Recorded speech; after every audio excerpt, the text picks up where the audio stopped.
Deep inside a rim-belt asteroid mining station where the surface temp sat at a ball shriveling -50 degrees, Chuck was busy trying to seal a reactor's radiation leak with nothing but a roll of gray duct tape and a pair of grease-stained boxer briefs. The sweat on his back didn't even get the chance to freeze. The superheated pipe's flash boiled it straight into white steam. Right next to him, the alien Grand Quartermaster Vale, currently carrying a massive bounty on his head, was cowering behind a scrap metal bin like a shivering quail, rocking 3 layers of gas masks. "Boy, hand me that oversized pipe wrench." "Yeah, the one with the ketchup on it," Chuck hollered without looking back, spitting out his toothpick. Right at that exact second, a shaped charge blew the airlock's super alloy blast doors wide open. 4 heavily armed space pirates, decked out in high-end kinetic reflection armor, glided into the room without a sound, their plasma rifles dead leveled at Vale's skull. The lead pirate was just booting up his translator to read off a formal execution order when Chuck turned around, pissed off, and swung his pipe wrench right into the nearest pirate's helmet. With a stomach-turning crunch, that priceless tactical helmet, along with the alien skull inside it, caved right the hell in. Chuck wiped a smear of motor oil off his face, grumbling, "Can't y'all see him fixin' the damn reactor? Tracking dirt all over my floor. Uncultured sons of bitches." The optical crosshairs of the 3 remaining pirates instantly snapped to Chuck's silhouette, their fingers pulling the triggers on pure instinct. 3 beams of incandescent plasma scorched right past his shoulder, melting clean through a half-meter-thick hunk of vintage control console. Boiling droplets of molten slag splattered onto the reactor's thermal shielding, kicking up the eye-watering stink of burnt plastic. Chuck didn't even spare a sideways glance at the twitching corpse at his feet, which was currently leaking pale blue bodily fluids out of its cracked helmet. His calloused hand grabbed Vale by the scruff of the neck, scooping the alien up under his armpit like a newborn chick. With the filters of those 3 gas masks mashed right against Chuck's grease-smeared abs, Vale was too terrified to even breathe, squeezing out tiny, pathetic whimpers from the back of his throat. Muscles forged under Earth's brutal 1G standard gravity hardened into drop-forged alloy. Chuck pushed off the slick metal deck with his bare feet, launching himself with nearly 2 tons of explosive kinetic force straight into the rusted iron grate of a side maintenance shaft. The finger-thick reinforced iron bars snapped like dead twigs. Shrapnel and rust blasted in every direction as he dove headfirst into the pitch-black tunnel, Vale still tucked firmly under his arm. The 3 pirates stumbled after them to the mouth of the shaft. Wild plasma fire punched a smoking trail of holes into the bulkheads, while their outrageously expensive optical targeting systems violently dropped frames from the shockwave of their buddy's skull getting crushed. Their corporate-programmed brains couldn't even process how a carbon-based lifeform wearing 0 base armor just smashed through a centimeter-thick reinforced steel grate. Meanwhile, up in the command deck of the raider ship docked outside the asteroid, piercing alarms were damn near blowing the roof off. The high-energy plasma cigar clamped in Zelok's jaws dropped with a clack onto the precious metal trim of his power armor greaves. He slammed his hands down on the tactical console, his pupils shrinking to pinpricks. Out of the 4 bright green dots representing his Vanguard squad, the point man had already flatlined into a blinding dead red. The remaining 3 dots were scrambling like madmen down a maintenance shaft, their biometric bars plummeting down the scale like ropes slashed by a machete. Critical warnings, cortisol spikes, exoskeleton stress overloads, and life support core temps crashing past -30 spammed half his screen.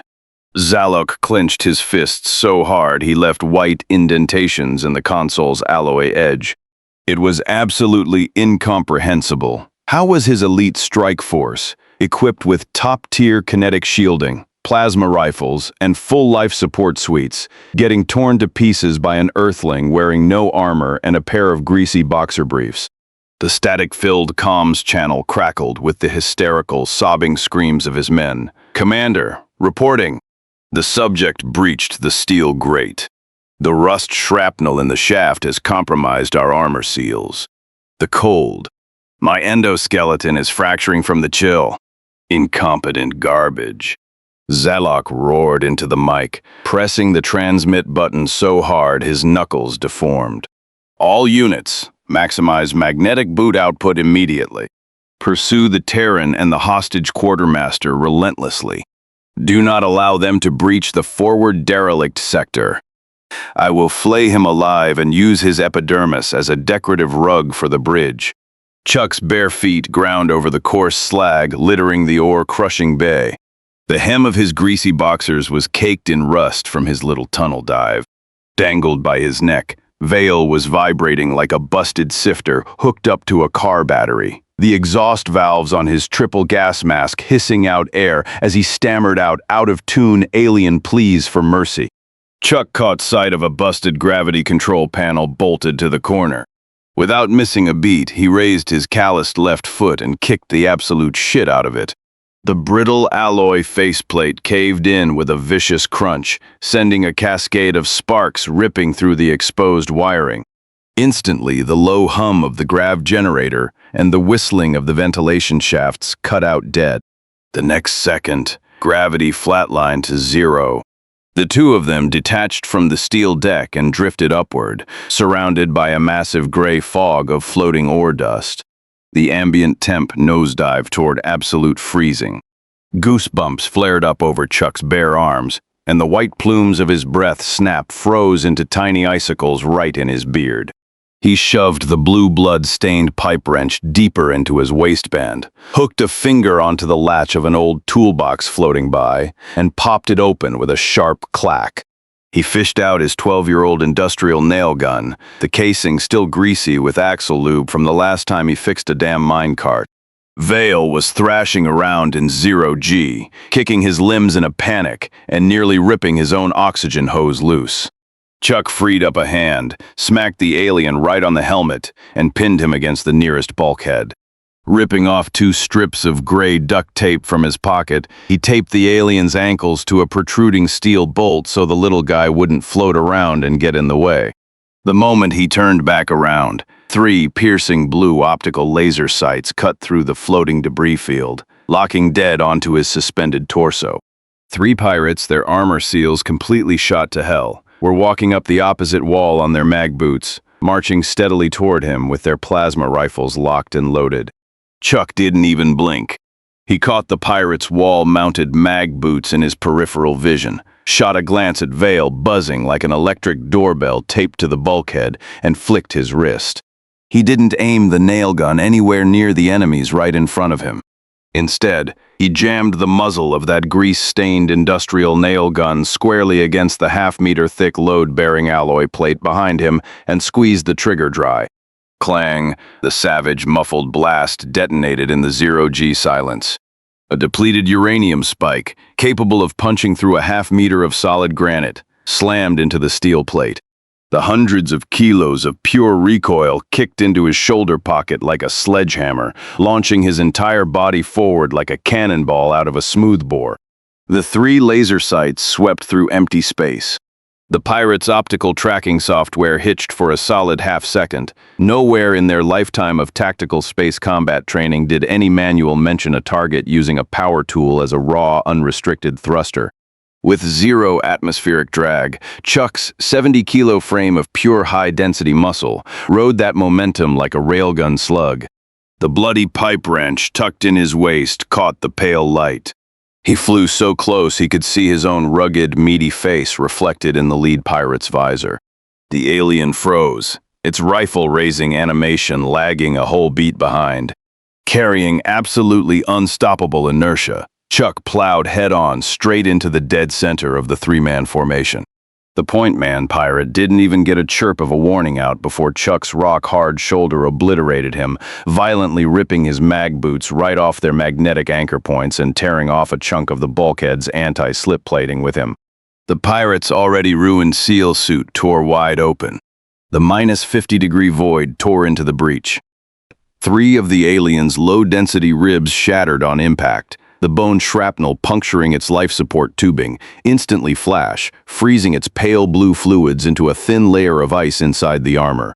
The blunt force trauma in Chuck's shoulder flared with numbing pain, but he executed a flawless zero-G twist to correct his center of mass. Completely ignoring the alien's wildly kicking spindly legs, he shoved the smoking barrel of the nail gun right into an unshielded seam on the pirate's chest plate and pulled the trigger. The depleted uranium spike blew straight through the armor, the internal organs and the spine like a hot knife through butter, erupting out the back with a trail of blue blood beads before burying itself deep into the casing of a distant ore crusher. The second pirate didn't even get the chance to twitch. Its eyeballs bulged, and its limbs went limp, floating out like bloody rags. The last two pirates completely seized up. Their lagging optical sights sputtered with electrical sparks. Rooted to the wall by their mag boots, their joints were seizing up in the deep freeze, delaying their aim by a fatal half-second. Riding the recoil of his kill shot, Chuck drifted half a meter off axis. Dodging the frantic burst of plasma they finally managed to squeeze off. The searing energy stream whizzed right past his ear, melting through an iron slag hopper behind him and unleashing tons of fine black ore dust that erupted across the zero-G space like a smoke grenade. His fingers were already wrapping around the bloody pipe wrench tucked in his waistband. The sickening crunch of shattering cartilage and the death rattles of his men piped straight through the encrypted comms link, stabbing right into the bridge of the raider ship docked outside. On Zalok's tactical display, the Vanguard dot corresponding to his fourth man snapped to dead red. The last two remaining blips were vibrating on the screen like swatted flies. There were no tactical sit reps coming through the channel, just static, the wet thuds of meat and bone getting pulverized, the shrill whine of failing life support, and the dying wails of his elite shock troops. Zalok slammed his white-knuckled fists against the cold, hard tactical table. It made absolutely no sense. A fully spec'd suit of kinetic reflection armor could tank a direct hit from a low-yield plasma cannon. How in the infinite void was an unarmored earth monkey crushing them one by one with a cast-iron wrench and a concrete nail gun? He pulled up the last blurry, corrupted video feed, only to watch that grease-stained ape fly through zero-G like a solid slug artillery shell.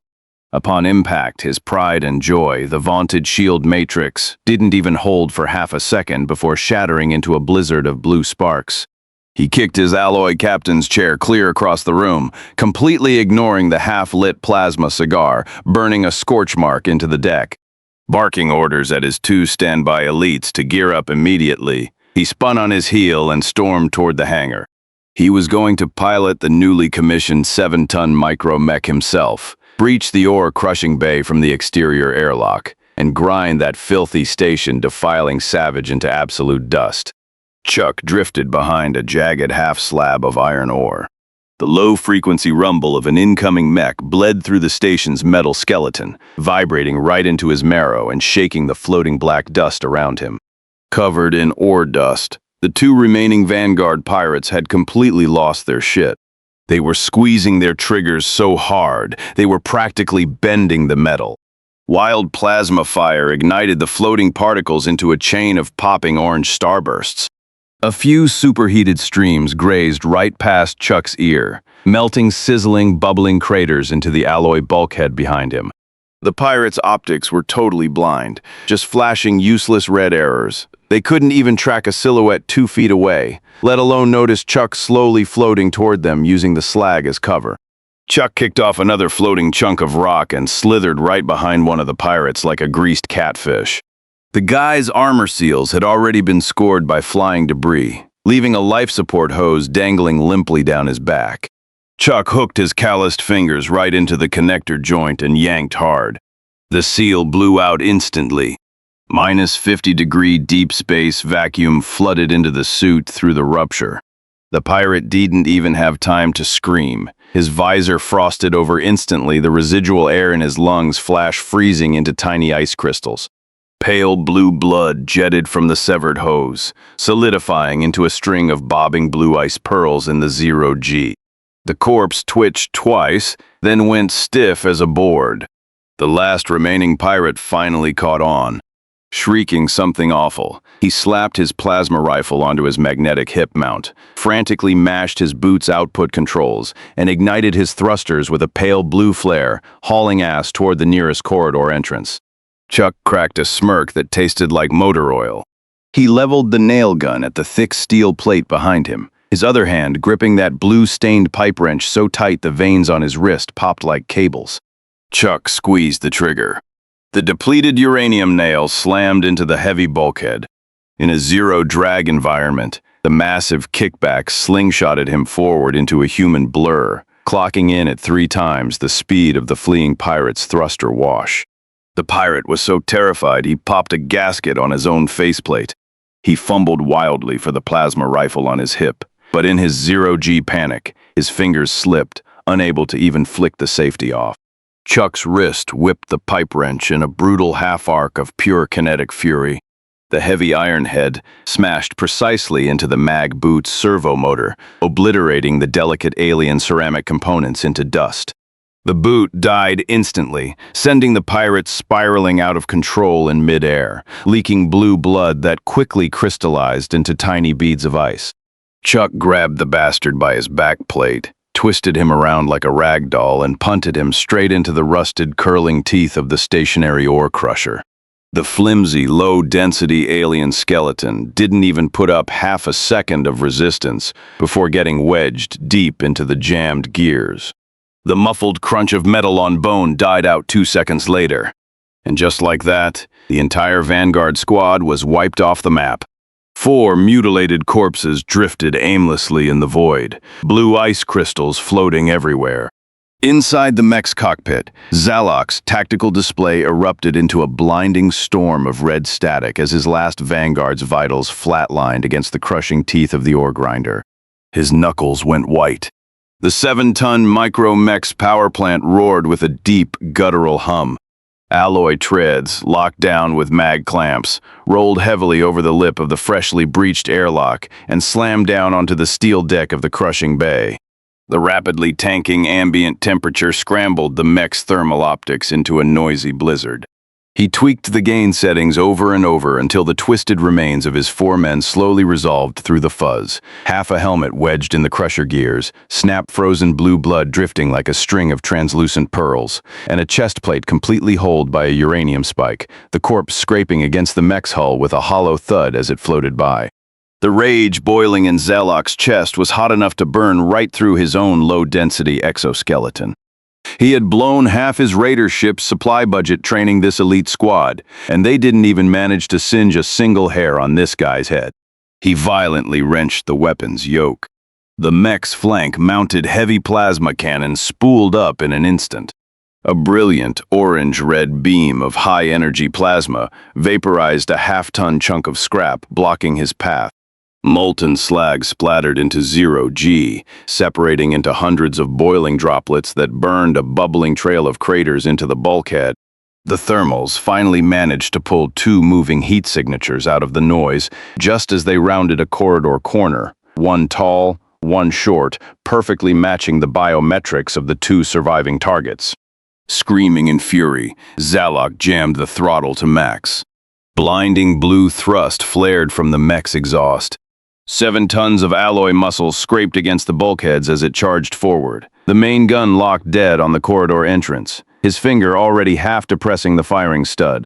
In his periphery, Chuck caught the orange glow from the mech's cannon burning hot enough to melt the corridor's anti-rad paint.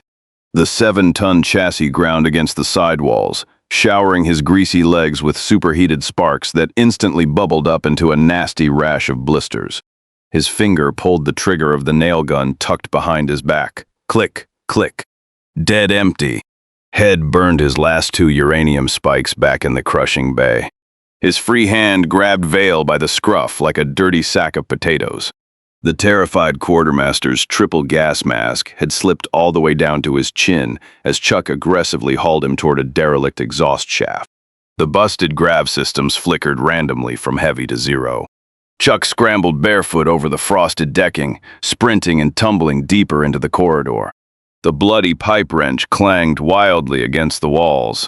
Vale had gone as limp as melted jello, his three appendages twisted up like a damn pretzel. As he whipped around a corner, he casually scooped up a half-ton derelict hydraulic strut, jammed it diagonally into the load-bearing beams, and ripped off 2 strips of gray duct tape to anchor the ends down, all without losing half a second of momentum. He had personally welded this particular tunnel years ago. There were 0 security cameras here. 300 meters ahead was his secret bootleg distillery, heavily padlocked for the better part of a year, housing over 20 barrels of high-octane moonshine cut with rocket propellant. He'd been planning to sneak around to the dark side of the rock and get absolutely shit-faced the second this quarter's shift ended, but now he had to deal with these tin-can psychos knocking on his door. The hydraulic joints of Zalok's micro-mech clanked and shuddered, thrusters blasting at half-throttle, peeling massive sheets of rusted iron off the bulkheads with its exhaust. On his thermals, the 2 pale red blips were only 19 meters out. He barked over the comms, ordering his 2 flank elites to lock down the blind firing angles. That unarmored earth monkey was not getting away. Against his multi-million credit top-tier war machine, a bunch of scrap metal parlor tricks weren't even a tickle. The very second those 2 flankers clamped their mag boots onto the catwalks and leaned out with their plasma rifles, the half-ton hydraulic strut tucked in the ceiling came crashing down. 2 agonizing snaps, crisp as shattering ice, echoed down the hall as their low-density leg bones were completely pulverized. Their rifles flew out of their hands, misfiring against the walls. Stray blue plasma clipped the edge of the mech's hull, while the 2 aliens writhed on the deck, clutching their shattered legs and screeching bloody murder as blue fluid sprayed everywhere. Expressionless, Zalok simply muted the comms channel. He didn't even waste a glance on the 2 wailing failures. He slammed the thrusters to full burn. 7 tons of solid iron plowed straight through the junk-filled corridor. The remaining half of the hydraulic strut was instantly snapped in 2 by his hardened alloy front plating. Even through his filtered cockpit, he could smell a sickeningly sweet stench of alcohol bleeding out from behind the heavy door ahead, a smell that definitely didn't belong in an industrial vent. He didn't slow down a fraction of an inch. The mech's frontal armor obliterated the half-open iron door like a battering ram, wedging the chassis firmly into the doorframe. The pale blue pre-charge glow of his heavy plasma cannon instantly flooded the cramped room, completely sealing off the distillery's only exit. His finger rested on the main gun's firing stud, a sadistic grin practically splitting his face under his visor. The scalding blue pre-charge light washed over every inch of the still room like a boiling tide. The blunt trauma in Chuck's shoulder throbbed under the heat, and those fresh slag blisters on his legs were itching like a son of a bitch. He backed up until his spine was pressed flat against a stack of oak fermentation barrels. Nowhere left to run.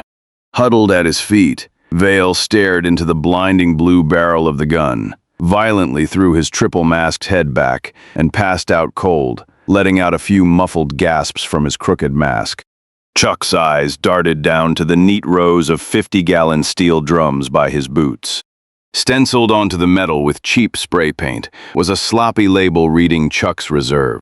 Those barrels were packed to the brim with 3 months' worth of high-proof ethanol, spiked with some reclaimed Starship propellant from the mining rig for that extra kick. He had planned to haul the batch to the Outer Rim stations after maintenance season and trade it for a whole crate of fresh spark plugs. The blood-stained pipe wrench felt heavy against his lower back. The nail gun was out of ammo, the hydraulic strut was in pieces out in the hall, and everything else he could possibly use was trapped with him in this 10-square-meter shoebox. The blistering heat from the cannon melted the grease caked into his sideburns, sending it dripping down his face. Even the tops of his bare feet could feel the scorching intensity of the plasma about to fire. Suddenly, his fingers hooked onto the iron hoist ring of the nearest full drum. High-density muscles sprang into sharp relief under his oily skin, his knuckles turning a stark, cold white as he applied force. Through the micro-mech's ballistic visor, Zalok had a perfect view of Chuck White knuckling the barrel ring like a moron. A piercing, grating laugh blared through the mech's external speakers, vibrating the metal bulkheads. You lowly scum from a high-gravity mud pit. Do you genuinely believe gripping a scrap metal cylinder will shield you from a heavy plasma cannon? His thumb brushed against the textured firing trigger as the charge meter rapidly maxed out on his HUD. I will reduce you, along with your putrid fermented refuse, into absolute subatomic ash. The monstrous heat pouring off the muzzle distorted the air like a mirage. Empty glass carboys stacked in the corner shattered one after another from the thermal shock, filling the room with a hazy, near-invisible vapor of raw alcohol. A yellow warning tab flashed on the mech's gas sensors. Combustible threshold exceeded. Annoyed, Zalok manually bypassed it. Head spent a fortune on this custom kinetic reflection armor. It could tank 3 direct hits from a dreadnought's secondary battery. As if he gave a damn about some primitive ape's rotten booze. His fingers squeezed. The trigger depressed 2/3 of the way down. The churning plasma in the chamber flared so bright it nearly blinded the viewport, turning the mech's own heat sinks a dull, glowing red. He was already preemptively enjoying the mental image of Chuck's bones vaporizing into the void. He was 0.5 millimeter away from full depression. But right at that exact microsecond, the grease-covered human in the ripped boxers flexed. Chuck's core engaged like braided steel cables, and he viciously torqued his entire upper body into the swing. His abdominal muscles twisted like tensioned wire. The blunt trauma in his shoulder screamed in protest, but he completely tuned it out, sinking his calloused fingers deep into the hoist ring of the 50-gallon steel drum. Packed with pure ethanol and rocket propellant, the drum weighed a solid 400 pounds. A low-density alien scrub would need a magnetic hoist just to budget an inch, but Chuck used the brute strength head built in a 1.2 G Earth standard quarry to rip the whole damn barrel right off the rack.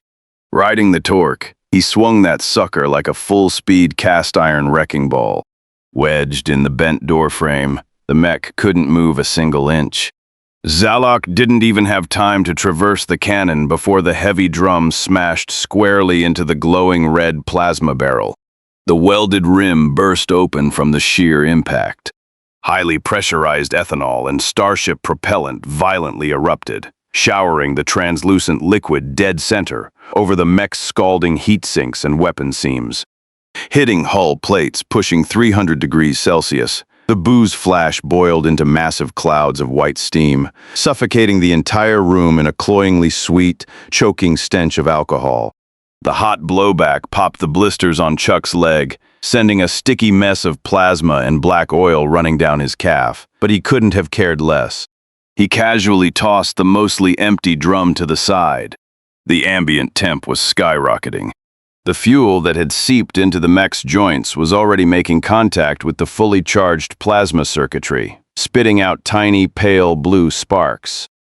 Zalok had been locked onto Chuck through the scope, finger already pulling the firing stud, drunk on the fantasy of blasting this suicidal lower life form into atomic dust. The very next second, the mech's internal alarm system started screaming like a gut-shot hog.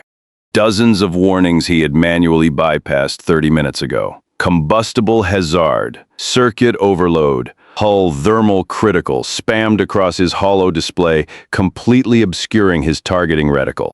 His brain short-circuited. His immediate reflex was to yank the emergency battery cutoff, but the alloy lever had warped under the 300-degree heat and fused right into the casing. He ripped at it with all the strength his low-density alien fingers could muster, fracturing his own knuckles into pale white splinters, but the lever didn't budge a single millimeter. Sizzling blue sparks were already tracking down the mech's internal wiring straight toward the power cell. The high-proof moonshine and propellant splashed all over his hull had completely vaporized, and the fuel-air mixture gauge was completely pegged in the red. He frantically slapped the firing button, desperately trying to dump the fully charged plasma ball, but the shorted circuitry was totally dead. High-energy plasma inside the power cell was undergoing an uncontrolled chain reaction with the seeping ethanol vapor. The entire 7-ton top-of-the-line micro-mech began to vibrate violently, its heavy alloy armor plating cooking into a dull, cherry red from the insane internal thermal runaway. Zalok's entire worldview shattered into a million pieces in those few seconds. A top-tier mech funded by the loot of 3 entire raider ships.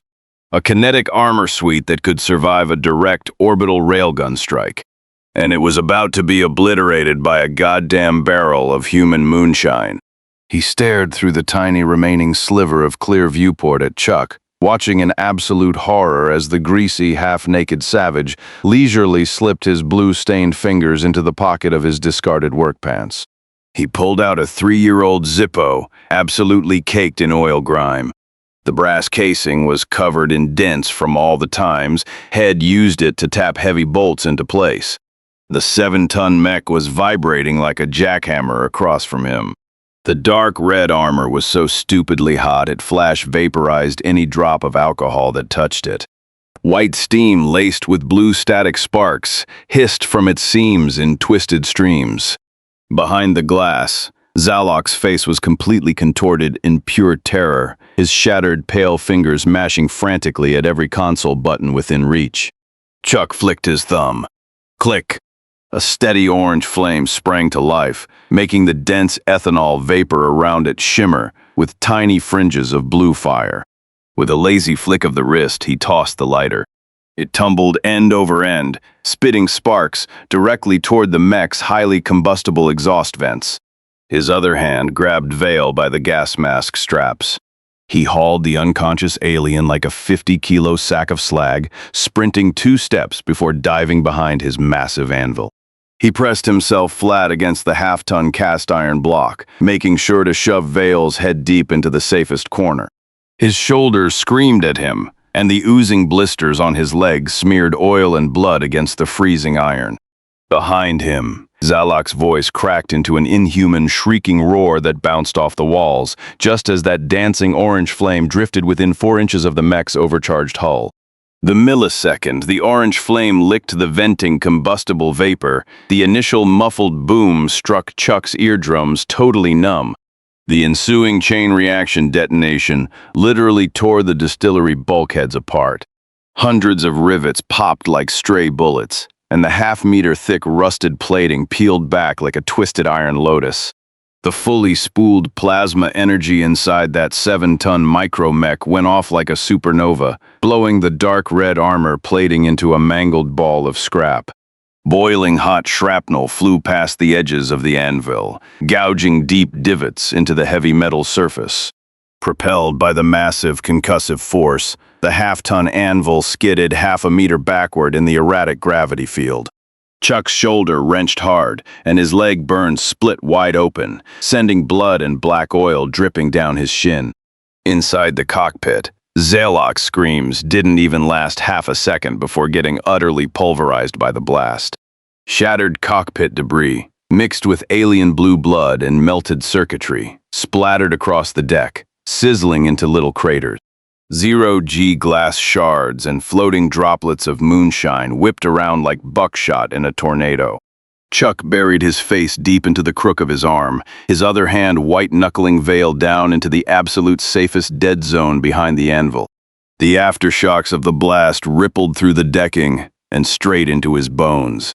Bitter deep space cold started bleeding in through cracks in the bulkheads, and the air was thick with the stench of scorched ethanol and burnt metal. When the roaring finally faded into a dull ringing, Chuck's tensed back muscles were already coiled tight against the rough iron of the anvil, ready to spring. Chuck sucked in a sharp breath of frigid air. He pushed off the anvil, his knuckles dragging through a thick layer of black carbon soot. Oil-stained blood ran down his leg from his busted burns, pooling into dark stains on the frosty metal floor. He casually brushed some metallic ash and scorch marks off his boxers, swatting away a piece of thermal insulation from the exploded mech that had stuck to his hip. Scanning the floor covered in shattered glass, Chuck's face darkened. 20 gallons of prime propellant-spiked moonshine, 3 months of carefully hoarded ingredients, was meant for the boys at the rig's shift-end party this weekend. He kicked aside a twisted piece of mech chassis near his foot, revealing the flash-frozen, brittle helmet of the pirate commander beneath it. The blue blood leaking from the visor cracks had already crystallized into tiny blue ice shards in the biting chill. He bent down, hooked his fingers into the collar of Vale's armor, and hoisted the quartermaster up over his shoulder. The guy had been tucked so deep into the anvil's dead zone, he hadn't lost a single hair. Chuck scooped up the half-blue-stained heavy pipe wrench from the deck, weighing it in his hand, still pleasantly hefty. The crippled gravity generator flickered, dropping a few pieces of floating mech shrapnel to the floor with a series of dull clacks. Carrying his cargo, Chuck headed back toward the corridor. The -50-degree void air seeping in gave him goosebumps on the back of his neck. Burnt metal wind blew against him as he crunched over the scattered scrap. The second he squeezed through the blown-out distillery door, his bloodied boots squished into two long, viscous trails of half-frozen blue blood dragging down the hallway. The semi-solid blue goo was bone-chillingly cold against his feet. Chuck grunted, hiking the dead-weight quartermaster higher onto his shoulder. His grip tightened on the pipe wrench, a chunk of alien exoskeleton wedged in the tool's teeth, grinding harshly against his palm.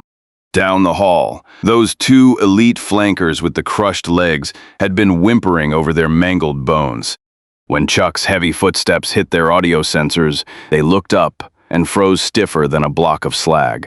The earth creature standing in front of them wasn't wearing a lick of actual armor. His grease-stained boxers were dripping with spattered moonshine, and the heavy pipe wrench in his hand was steadily dripping blue blood onto the floor.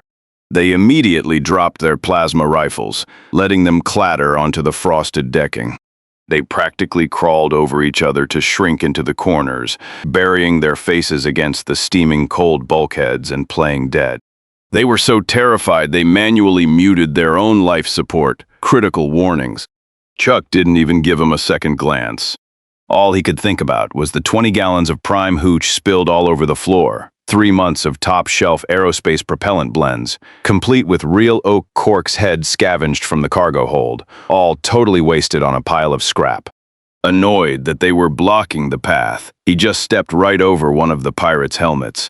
The blue blood from his boot wiped clear across the alien's transparent visor, but the pirate didn't even dare to blink.